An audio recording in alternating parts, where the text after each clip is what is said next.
Monsieur Ayman Ben Abdelrahman, Premier ministre de l'Algérie, messieurs, mesdames les députés, messieurs et mesdames les sénateurs, nos salutations patriotiques du Canada.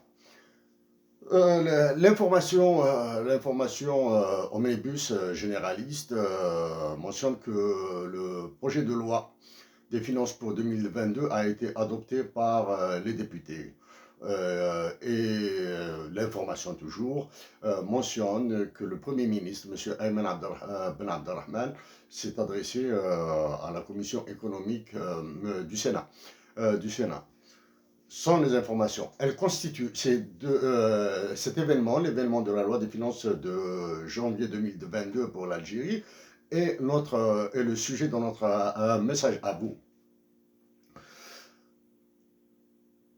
Donc, Monsieur le Premier ministre, messieurs et mesdames les députés, mesdames et messieurs les sénateurs, la situation de notre pays est problématique, très problématique.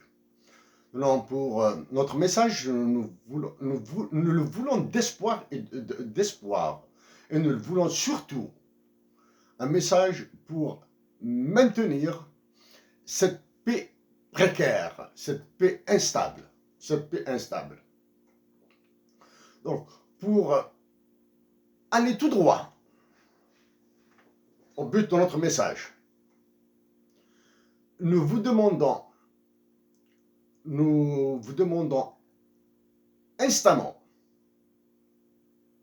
de remettre les subventions sur le blé, le lait et les produits de base. Ça, c'est la première. Deuxièmement, nous vous demandons de remettre les subventions sur les médicaments. Troisièmement, nous vous demandons d'annoncer publiquement et officiellement la gratuité des soins pour tous les résidents en Algérie. Ça, ce sont les 3 points principaux, essentiels, qui nous permettront d'espérer maintenir la paix, cette paix instable en Algérie. En contrepartie du maintien des subventions pour les produits de base et les médicaments, et en contrepartie du maintien de la gratuité de l'acte de santé, de l'acte de soin, plus exactement. Nous vous demandons de retirer cette disposition en faveur des chômeurs, laquelle disposition nous avouons notre incompréhension totale sur le concept de chômeur. S'agit-il d'un chômeur au sens défini par l'Organisation internationale du travail et les autres organisations internationales telles que l'UFMI et la Banque mondiale? Ou s'agit-il de sa signification au sens social, c'est-à-dire toute personne sans emploi? Donc, avant qu'il ne soit trop tard, nous le répétons, nous vous demandons, nous insistons pour que l'État algérien maintienne les subventions sur le produit de base et la gratuité des soins. Voilà pour l'objectif central de notre message à vous, Monsieur le Premier ministre, messieurs et mesdames les députés, messieurs et mesdames les sénateurs.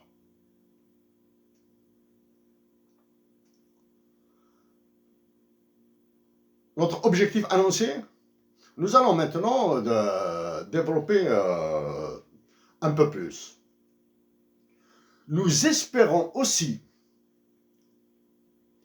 qu'à la mise en œuvre de la loi des finances à partir du 1er janvier 2002, que toute idée, tout projet de destitution de changement de chef de l'État, de coup d'État, pour parler en termes crus, quittera les esprits de certains.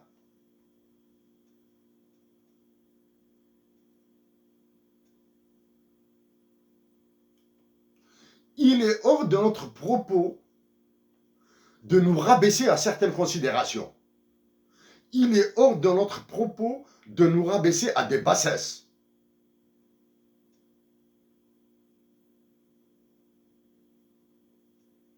En disant, en souhaitant, en espérant qu'il n'y aura aucune tentative de destitution.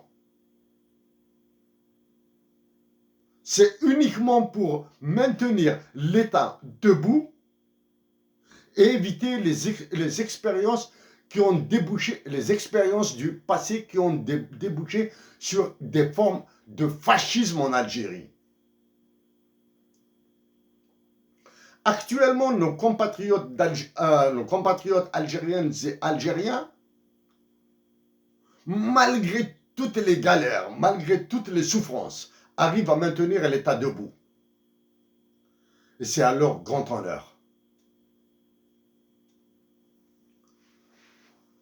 Maintenant, nous passerons à des points assez sensibles toujours. Et nous voulons surtout dégonfler, éteindre toutes les sources de brasier en Algérie.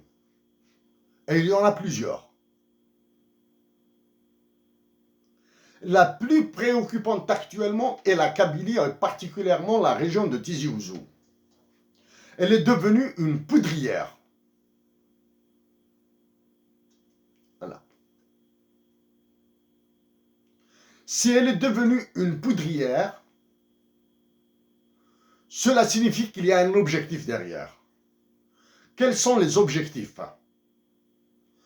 La violence de la loi des finances de 2022, son caractère fasciste, fait de la région de Tizi Ouzou et de la Kabylie un centre d'allumage extraordinairement inflammable.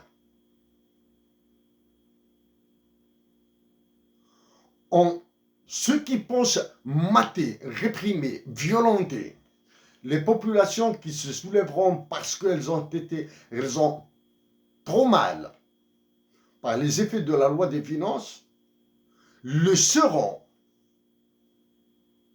comme un terme abject, mais que nous allons utiliser. Victime sacrificielle pour les autres régions. Autrement dit, voyez ce que nous avons fait à la Kabylie, et voici ce que vous attend au cas où vous ferez comme la Kabylie.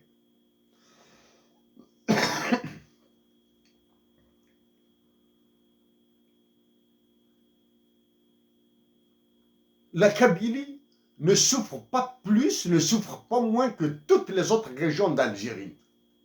Elle souffre autant. Et il n'y a pas d'échelle de mesure de douleur et de souffrance. Quiconque a mal, a mal. Quiconque souffre, souffre.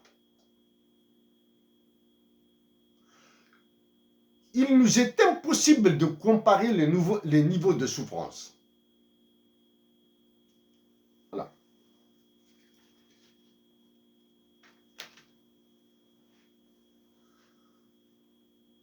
Nous revenons maintenant à quelque chose de plus haut, de plus noble, de plus beau. Monsieur le Premier ministre, mesdames et messieurs les députés, mesdames et messieurs les sénateurs, à quand remonte votre dernière écoute de l'hymne national algérien, Qassaman, dans son intégralité?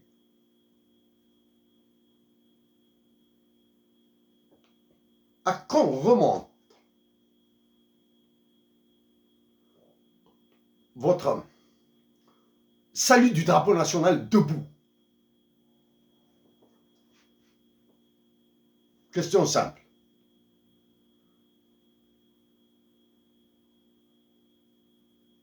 Nous avons eu très mal lors de la célébration du 1er novembre 2021, commémoration du déclenchement de la guerre de libération nationale par achèvement d'une révolution universelle.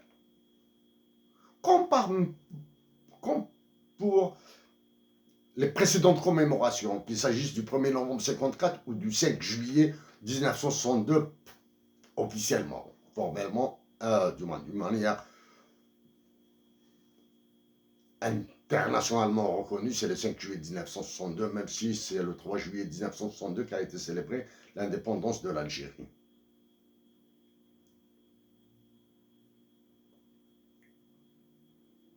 À quand remonte votre dernière écoute de Kassemen dans son intégralité? À quand remonte votre salut du drapeau national pour la dernière fois? À quand remonte votre salut et l'écoute de l'hymne national, salut du drapeau national, des couleurs nationales, et de l'hymne national Kassemen, ensemble, les deux à la fois?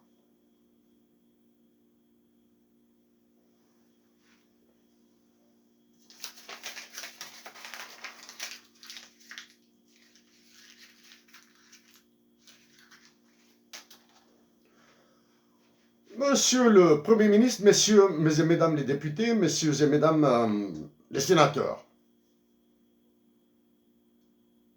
il y aura de la passion dans nos mots. Pour nous, il n'y a pas de distinction, nous ne sommes pas atteints de féminité. Commencez par les députés ou les députés féminins, ou bien par les sénatrices ou bien les sénateurs. Pour nous, nous avons dépassé ces considérations. Il y a une nature langagière, il y a une nature culturelle que nous respectons. La nôtre, bien sûr. L'algérienne, bien sûr. Nous parlons de l'algérienne.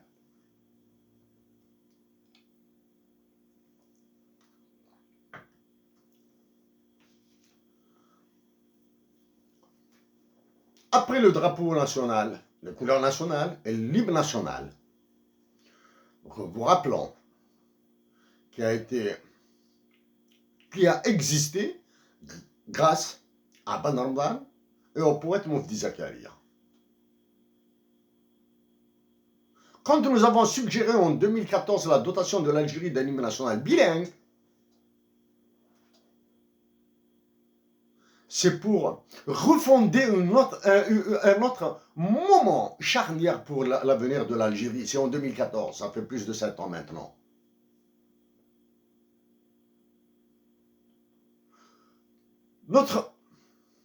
Maintenant, notre motivation est devenue encore plus grande. Parce que, après le décès de Hussein Ait Ahmed en décembre 2015, nous avons prévu de donner une conférence à New York sur ses actions en faveur de la patrie. Quand nous sommes documentés à la bibliothèque de l'Université de Montréal à l'époque et à la grande bibliothèque de Montréal, publique, la grande bibliothèque publique de Montréal et d'autres sources, nous avons trouvé qu'il avait posé la problématique, et non pas le problème, la problématique de l'hymne national en 1964. Nous, c'est une suggestion pour un hymne national bilingue. Lui, il a suggéré la dotation de l'Algérie d'un nouvel hymne national par voie de concours. Et en parlant de concours,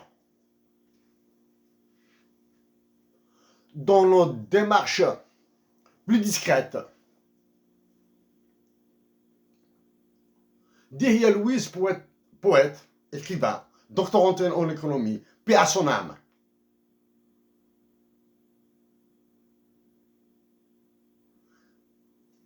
nous a dit qu'elle allait tenter d'en concevoir, d'en créer. Et Dieu seul sait qu'elle est maîtrisant parfaitement l'arabe et tamazigh, Dieu seul sait quelle aurait été la qualité de sa création. Donc, en parlant de l'hymne national et en citant cette femme et en vous rappelant qu'elle a été rappelée à Dieu après des souffrances, elle a été rappelée à Dieu à cause d'un cancer. En insistant sur le rétablissement, la confirmation de la gratuité des soins en Algérie et le maintien de la subvention sur ces médicaments. Notre proposition pour des dépistages gratuits du cancer, de tous les types de cancers, doit porter son nom. Un événement, ça c'est la première, un événement dépistage du cancer du nom de Dihya Louise. En hommage pour ce qu'elle a donné à l'Algérie, pour ce qu'elle a donné à l'humanité, en hommage à ce qu'elle a donné pour la culture, pour la poésie.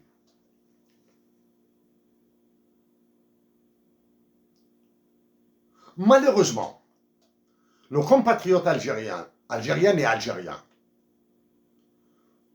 vont souffrir. En restant toujours maintenant dans la santé,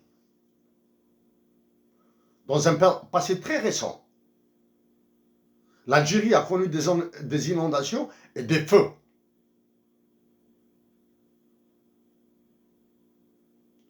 Si pour les inondations, il est facile d'établir les responsabilités, il est aussi facile d'établir les responsabilités pour les incendies et séparer les origines.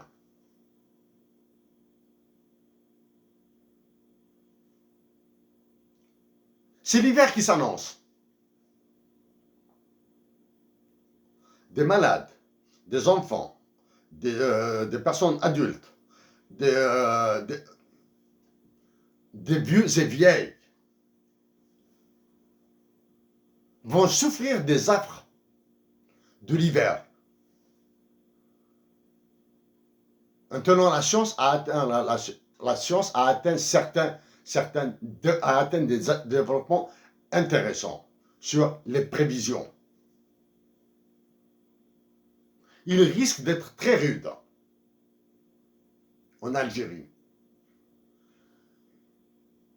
Sans assistance, sans secours, sans aucune opération d'envergure de réinvestissement dans les zones touchées par les inondations et les incendies.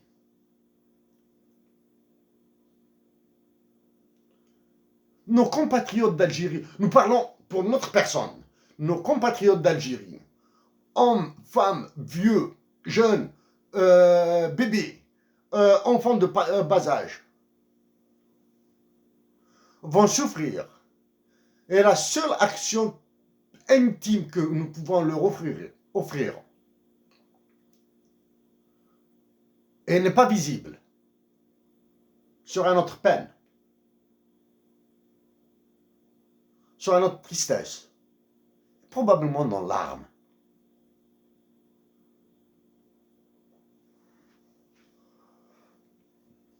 Mesdames et messieurs les députés, mesdames et messieurs les sénateurs, monsieur le Premier ministre Ayman Ben Abdelrahman,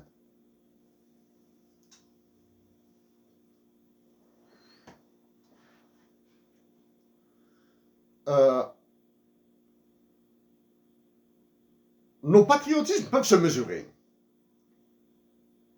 Nos patriotismes peuvent se mesurer. Par contre, nos algérianités, c'est un peu plus difficile. Un peu plus difficile.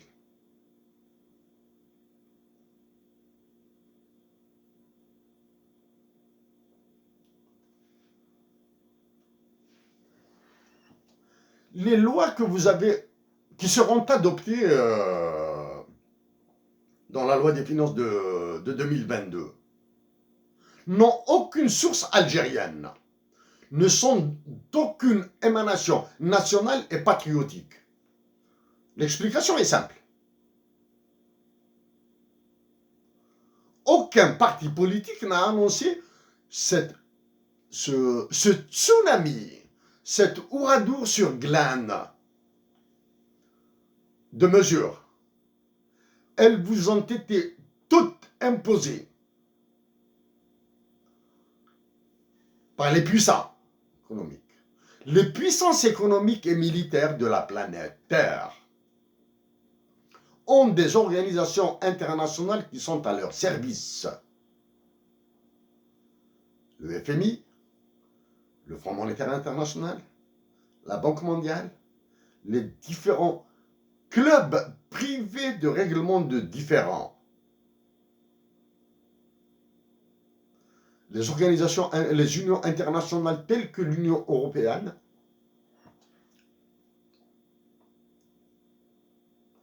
et les organisations internationales interétatiques africaines. Sur cet aspect, nous allons les résumer en une phrase, deux phrases. Nous avons qualifié des organisations internationales interétatiques africaines d'organisations terroristes.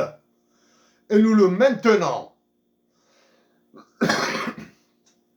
Nous parlons de la CEDEAO, de la communauté économique pour le développement des États de l'Afrique de l'Ouest, l'Union économique et monétaire ouest-africaine, l'Union monétaire ouest-africaine, CEDEAO, UEMOA, et nous le répétons aujourd'hui, que l'Union africaine,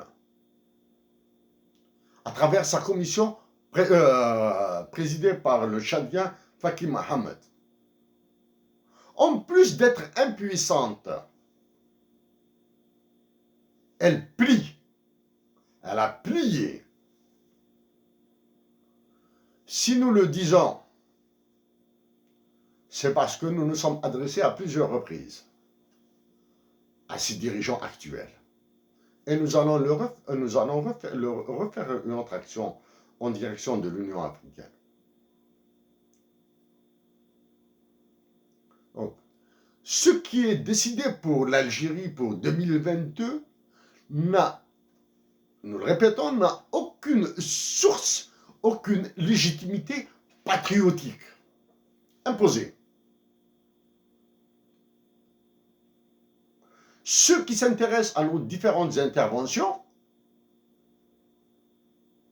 ont remarqué que nous avons proposé des mesures encore plus sévères. La surévaluation du dinar, la baisse des salaires et des pensions de retraite.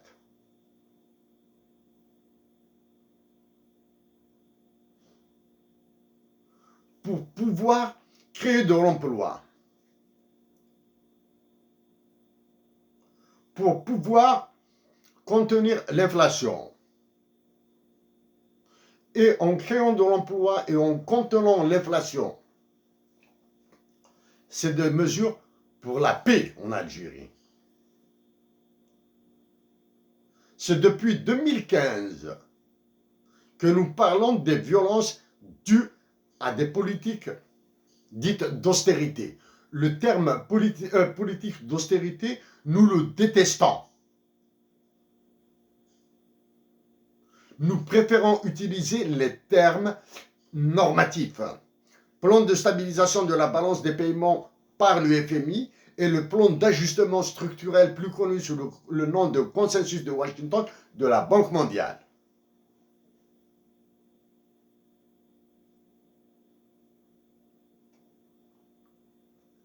Parce qu'en parlant de stabilisation de la balance des paiements et d'ajustement structurel, nous savons réellement qu'est-ce qui doit être touché en matière économique, en matière législative, en matière sociale, en matière politique internationale, en matière de relations internationales. Nous faisons la différence entre les politiques internationales et les relations internationales. Voilà. Maintenant, Monsieur le Premier ministre,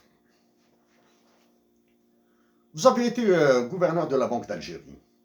Maintenant, vous êtes Premier ministre et en plus, vous êtes ministre des Finances. Nous savons, c'est un terme technique que nous allons utiliser, un terme théorique. C'est ce qu'on appelle l'aléa morale et la sélection adverse. Si vous avez été maintenu, si vous êtes passé de gouverneur de la Banque d'Algérie à Premier ministre et ministre de l'économie, c'est pour maintenir la cohésion de la décision politique et économique au sens large, imposée par le FMI et la Banque mondiale. Monsieur Ayman Ben Abdelrahman, nous éviterons de revenir sur les contradictions de vos déclarations. Nous vous demandons d'avoir la modestie, l'humilité, de parler productivité de l'Algérien. Nous vous demandons d'avoir l'humilité de parler bien-être des Algériens. Nous vous recommandons d'éviter de parler de modernisation. La modernisation, c'est un terme très simple, qui se vérifie, qu'un enfant peut vérifier. Un enfant.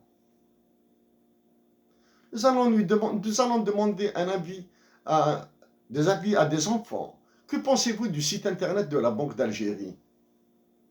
Que pensez-vous du site internet du Premier ministère? Que pensez-vous du site internet du ministère des Finances ou de l'Économie? En lui montrant les sites internet, non pas respectifs des États-Unis, du Canada ou de l'Angleterre, du Royaume-Uni.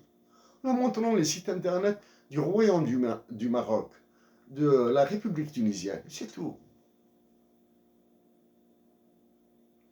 Monsieur Ayman Ben Abdelrahman,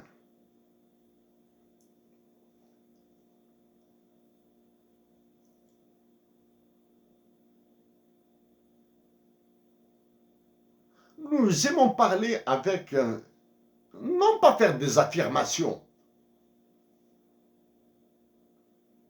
et nous arrêter à ce niveau. Nous sentons obligés d'argumenter. Et quand nous fournissons des arguments, nous sentons dans l'obligation supplémentaire de les démontrer. Pour cela,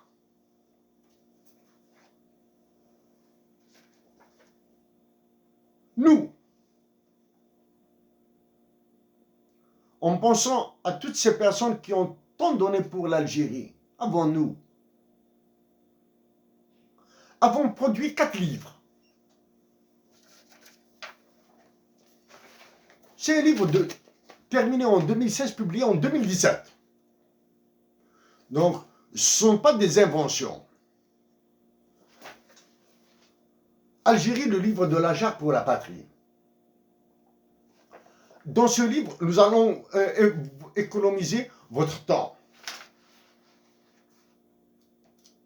Nous allons juste vous donner des indications. À la page 48, parce que nous voulons être très pédagogiques, nous avons expliqué dans le détail comment se calcule l'indice du développement humain d'un pays. Et nous avons expliqué celui de l'Algérie. Nous l'avons détaillé. Comme ça, ainsi, les Algériens, qu'ils soient ministres, qu'ils soient ministres ou généraux ou directeurs généraux des compagnies d'entreprise, pourront refaire les calculs par eux-mêmes. Ils sont détaillés. Les équations élémentaires ont été expliquées. Donc pour 2021, à la fin de 2021, quand le rapport annuel du PNUD apparaîtra, sera publié en 2022, toute proportion gardée, les performances, nous disons bien, les performances de l'Algérie vont chuter. Donc, est-ce que le classement de l'Algérie va chuter? L'évidence est difficile à établir. Parce que c'est un classement, il dépend des performances des autres pays. Mais une certitude, les performances de l'Algérie vont chuter. Donc, nous profitons ici de l'opportunité, de l'occasion, pour dire à nos compatriotes algériens, non habitués à la manipulation des équations mathématiques, et des valeurs, des indices, etc., parce que c'est très complexe. Fuyez les classements. Vous pouvez écouter, jeter un coup d'œil sur le classement de l'Algérie, peu importe le domaine mesuré. Mais prenez-le avec des pincettes. Parce que un classement, c'est comme une classe. Le classement des élèves dans une classe. Le premier peut être à une année-lumière du dernier. Et bien sûr, vous pouvez calculer l'indice de Gini dans cette classe.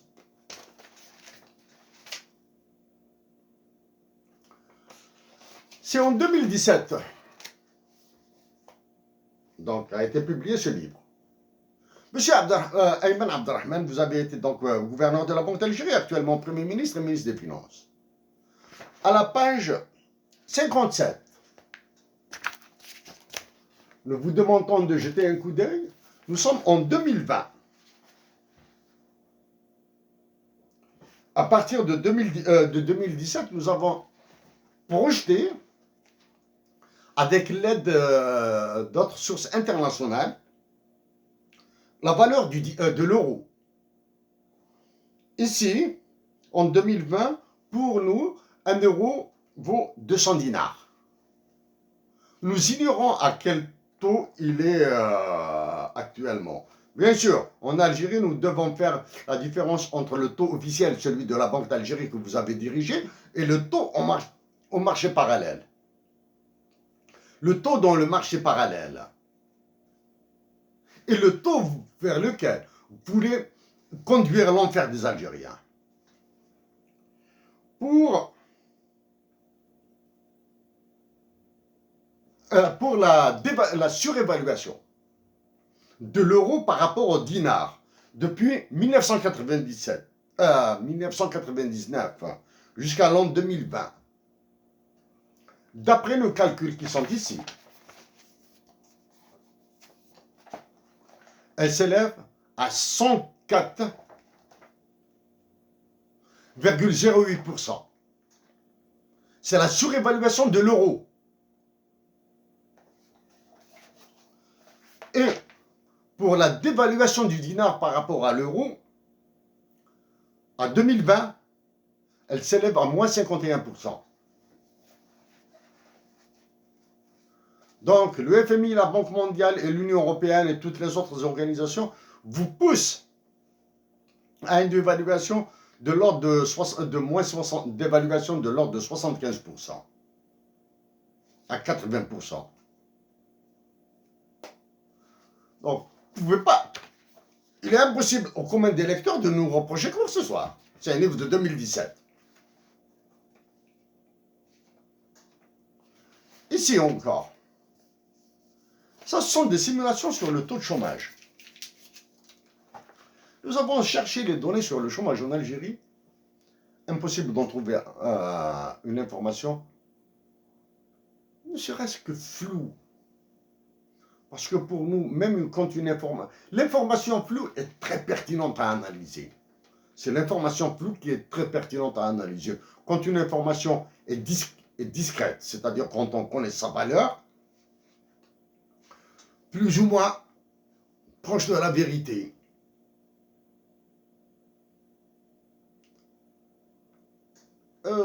nous faisons une interprétation, nous faisons des projections, et nous essayons de déterminer ce qui se passera.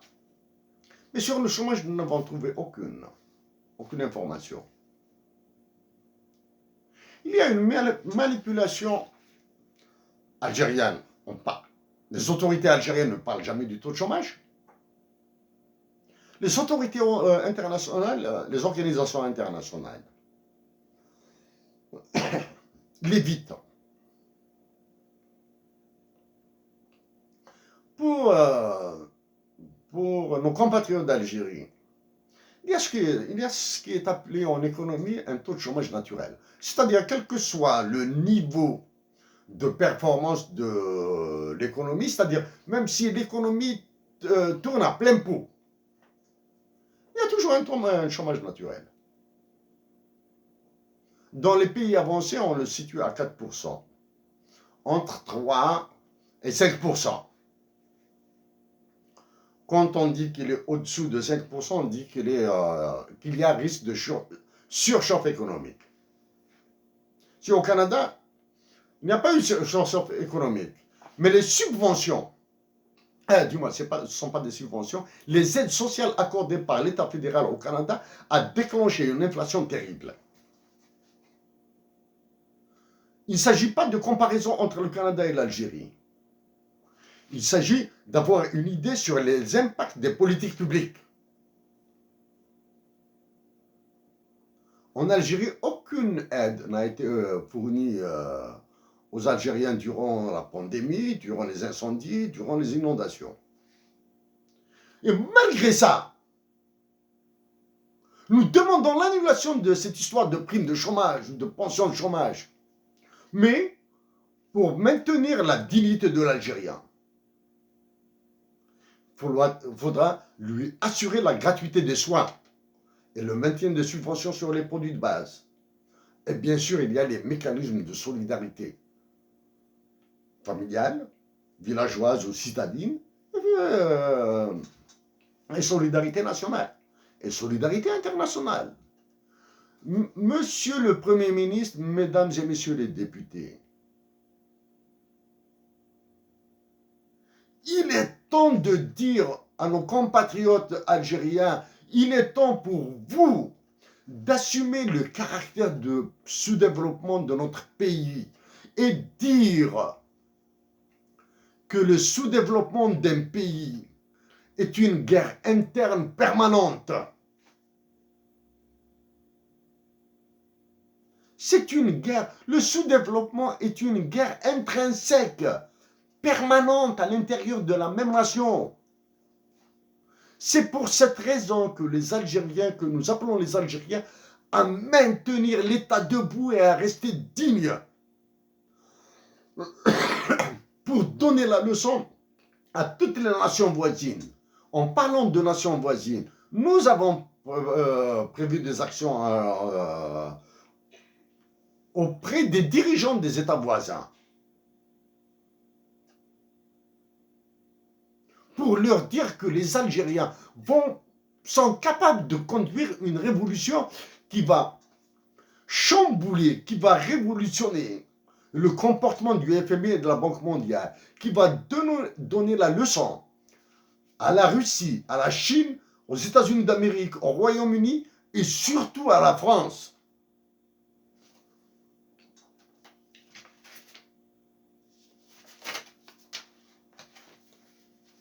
Mesdames et messieurs les députés, monsieur le Premier ministre, donc dans le livre de la Jarre pour la patrie, nous le répétons, publié en 2017, c'est-à-dire que nous avons terminé avant 2017.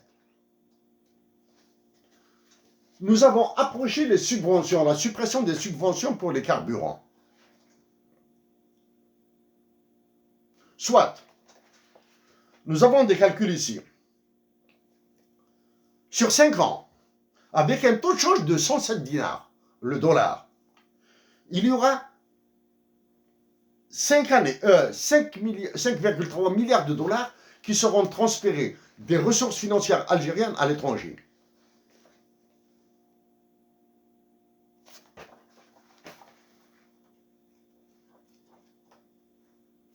Et il y a d'autres chiffres ici où nous pouvons passer.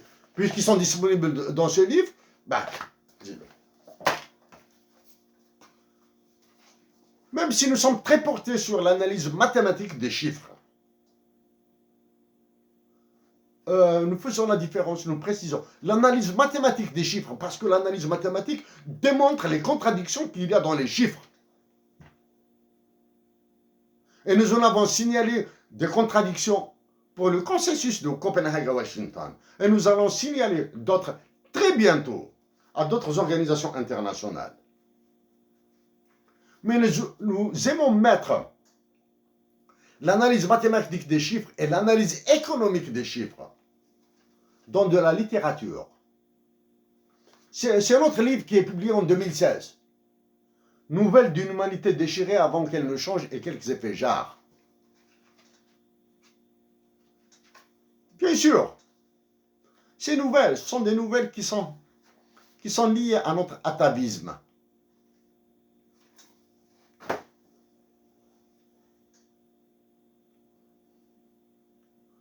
Monsieur le Premier ministre, Mesdames et Messieurs les députés, Mesdames et Messieurs les sénateurs,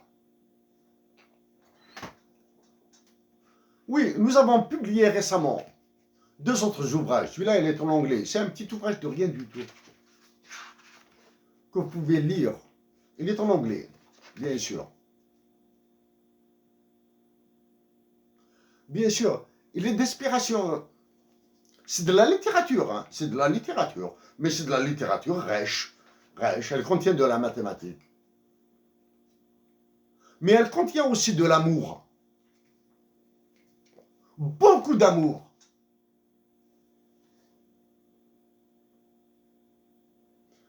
Et l'un de nos plus belles amours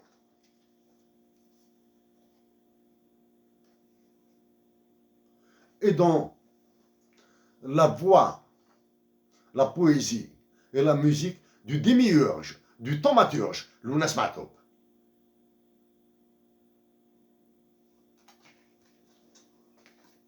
Pour parler de politique, d'économie, la mathématique, c'est autre chose. C'est dur. C'est une science dure. Elle est pure. Elle est pure. Oui. Nous avons publié aussi aux États-Unis un livre impossible à publier en Algérie. C'était un livre prêt en 2005. Ça fait 3 mois, il est publié aux États-Unis. Un coup de poing pour débzer le coryphée du peuple. Bien sûr. Il contient notre amour pour l'art, le chant engagé, le théâtre, la littérature de Kate Biassine, and co.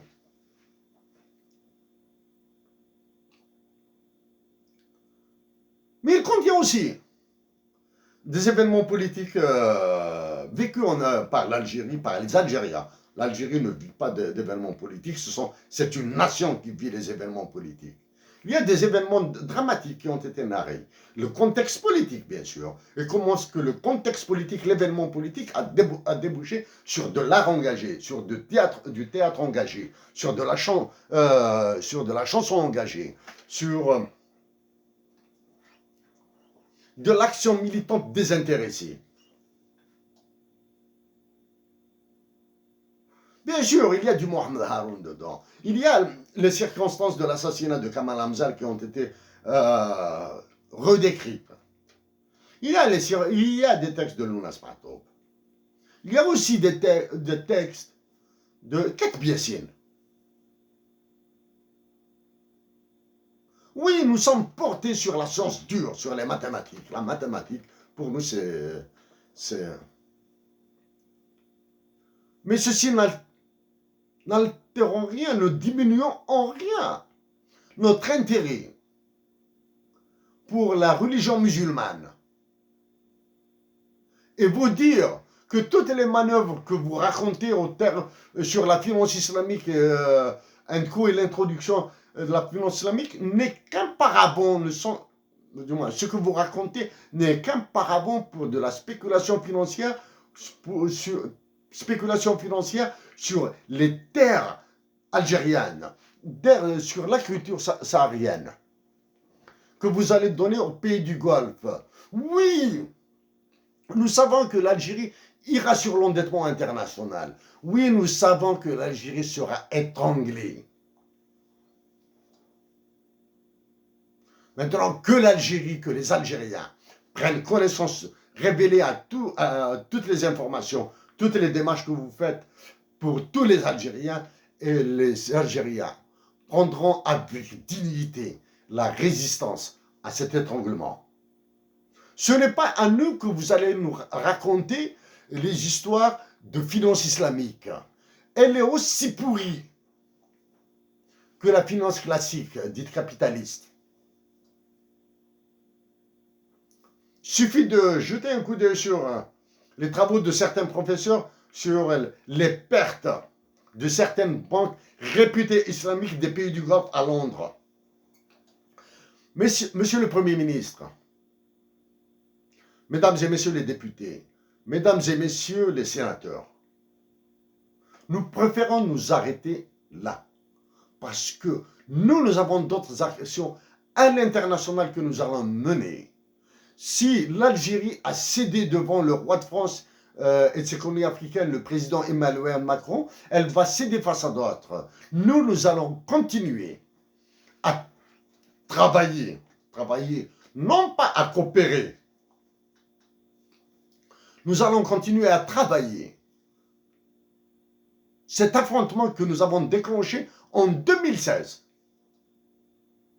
avec Emmanuel Macron.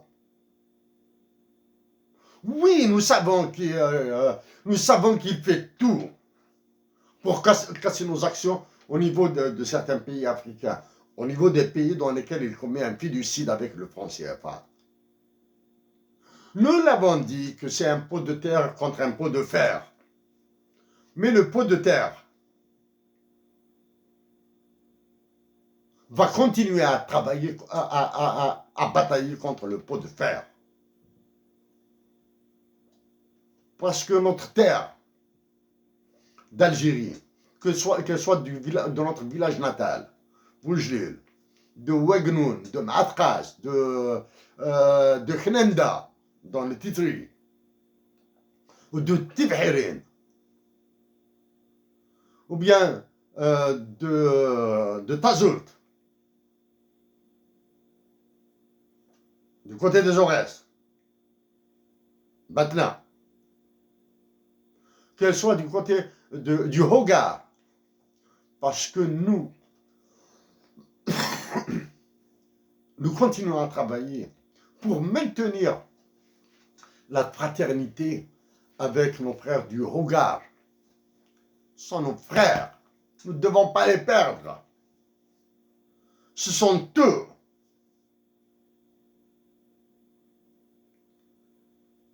avec la participation, la solidarité des autres Algériens et avec le soutien aux officiers subalternes, disons bien les officiers subalternes, soldats algériens, que nous allons maintenir l'intégrité du territoire